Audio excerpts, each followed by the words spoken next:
নমস্কাৰ সকলোকে স্বাগতম জনাইছোঁ মোৰ ইউটিউব চেনেললৈকে এটা গুৰুত্বপূৰ্ণ বিষয় আলোচনা কৰিব বিচাৰিছোঁ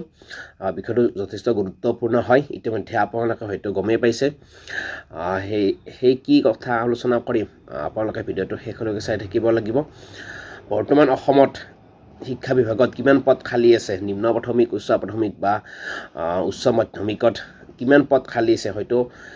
টেট দিব বিচৰা প্ৰাৰ্থীসকলে বা টেট পাছ কৰা প্ৰাৰ্থীসকলে জানিব বিচাৰে আৰু সেইটো মুহূৰ্ততে আজি বিধানসভাৰ এটা তথ্যই ৰাজ্যৰ শিক্ষা ব্যৱস্থাৰ কি হৈ আছে বা কি হ'বলৈ গৈ আছে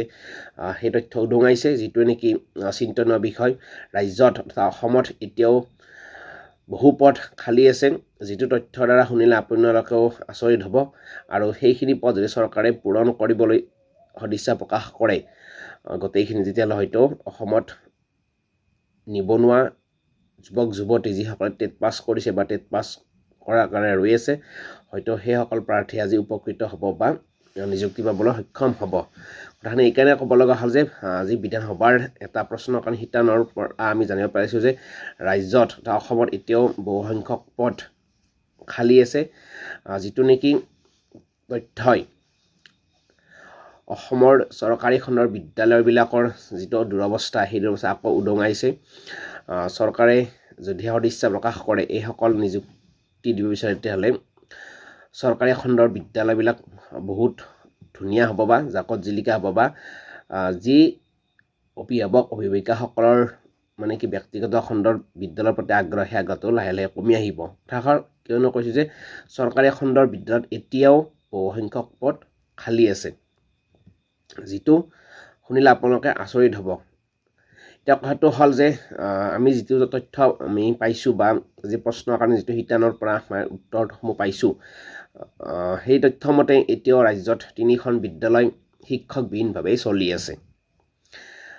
এনে ক্ষেত্ৰত 2295খন স্কুল এজন শিক্ষকৰে চলি আছে উচ্চ প্ৰাথমিকত বিজ্ঞান শাখাত 571টা পদ এতিয়াও খালী আছে বিজ্ঞান শাখাত হিন্দী বিভাগত আছে আপোনাৰ 526টা পদ এতিয়াও খালী আছে যদিহে এই পদসমূহ চৰকাৰে পূৰণ কৰিবলৈ সদিচ্ছা প্ৰকাশ কৰে তেতিয়াহ'লে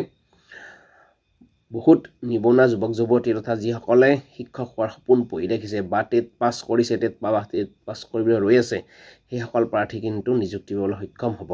যদিও চৰকাৰে নিযুক্তি দি আহি আছে কিন্তু সেইটো বহুত লেহেমীয়া প্ৰকৃতিৰে দি আছে কাৰণ যোৱা বছৰে 5550 পদ মুকলি কৰি দিছিল কিন্তু আজিলৈকে মেৰিট লিষ্টে প্ৰকাশ নহ'ল আৰু কিছুদিন আগতে জানুৱাৰী মাহত 4500 পদ দিলে যদিও মানে কি এতিয়ালৈকে আবেদন প্ৰক্ৰিয়া আৰম্ভ হোৱা নাই তেনে ক্ষেত্ৰত বিদ্যালয়সমূহত এতিয়াও শিক্ষকৰ নাটনি হৈয়ে আছে যাৰ পৰিপ্ৰেক্ষিতত গুণগত শিক্ষাৰ পৰা ছাত্ৰ ছাত্ৰীসকল বঞ্চিত হৈ আছে আজি বিধানসভাৰ যিটো প্ৰশ্নকাকত শিতানত যি মানে কি জানিব বিচৰা হৈছিল যে শিক্ষা বিভাগত কিমান পদ খালী আছে ক'ত সেই তথ্যমতে যে বিদ্যালয়ত 3খন বিদ্যালয় এতিয়াও শিক্ষকবিহীনভাৱেই চলি আছে গতিকে আপোনালোকে নিজে বিবেচনা কৰক বা চৰকাৰে এই বিষয়সমূহ গুৰুত্ব দিয়া উচিত যে মানৱ সম্পদ গঢ়িবলৈ হ'লে বিদ্যালয়বিলাকত যথেষ্ট উপযুক্ত মানে কি শিক্ষক থাকিব লাগিব তেতিয়াই ছাত্ৰ ছাত্ৰীসকল উপকৃত হ'ব আৰু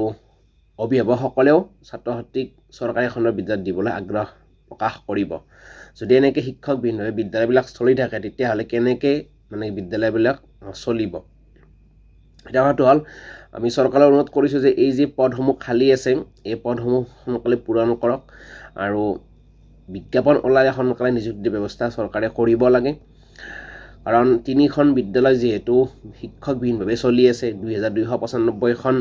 বিদ্যালয় এজন শিক্ষকৰেই চলি আছে গতিকে এইসমূহ বিদ্যালয়ত কেনেদৰে শিক্ষা প্ৰদান কৰা হৈছে বা ছাত্ৰ ছাত্ৰীসকল কেনেদৰে উপকৃত হৈছে সেইটো চিন্তনীয় বিষয় যিটো দ্বাৰা মানৱ সম্পদ গঢ়া হয় গতিকে সেই বিষয়টোৱে যদি চৰকাৰৰ আওতালৈ মানে দৃষ্টিগোচৰ বাহিৰত যায় বা ভালদৰে পৰিচালিত হোৱা নাই তেতিয়াহ'লে সেইটো চিন্তনীয় বিষয় কাৰণ ইমান সংখ্যক পদ অসমত এতিয়াও খালী আছে চৰকাৰী খণ্ডৰ বিদ্যালয় এতিয়াও খালী আছে গতিকে এইসমূহ বিদ্যালয়ত বা এইসমূহ পদ যদি চৰকাৰে পূৰণ কৰে তেতিয়াহ'লে নিবনুৱা যুৱক যুৱতীসকল হয়তো উপকৃত হ'ব বা চাকৰি পাবলৈ সক্ষম হ'ব গতিকে এই তথ্যমতে কাৰণ ধৰি লওক যে 3খন বিদ্যালয়ত এজন শিক্ষক নাই 2295খন বিদ্যালয়ত এজন শিক্ষকৰে চলি আছে এইখিনি পদ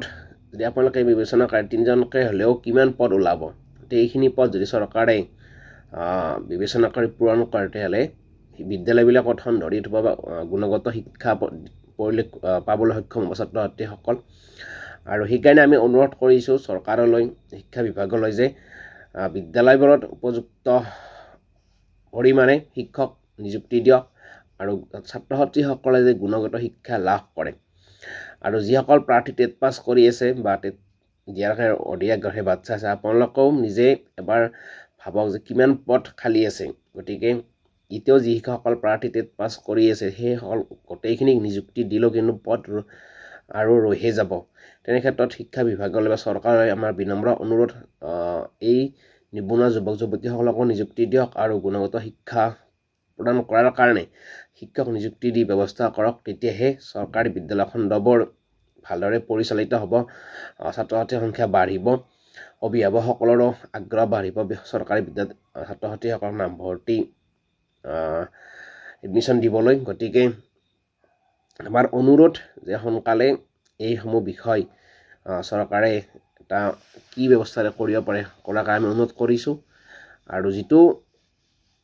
আমি আজি পালোঁ বা আপোনালোকে পালে যে ইমান সংখ্যক পদ এতিয়াও খালী আছে, সেইটো চিন্তনীয় বিষয়।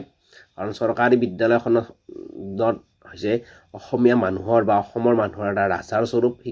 শিক্ষাখন সকলোৱে ব্যক্তিগত বিদ্যালয়ত পঢ়াব নোৱাৰে। গতিকে চৰকাৰী শিক্ষা ব্যৱস্থা যদি ঠিকে নাথাকে তেতিয়াহ'লে ছাত্ৰ ছাত্ৰীসকল গুণগত শিক্ষাৰ পৰা বঞ্চিত হ'ব আৰু বহুত কিবা সমস্যা আহিব। গতিকে এইখিনিয়ে, আৰু চৰকাৰলৈ অনুৰোধ সোনকালে নিযুক্তি দিয়া ব্যৱস্থা কৰক। ধন্যবাদ।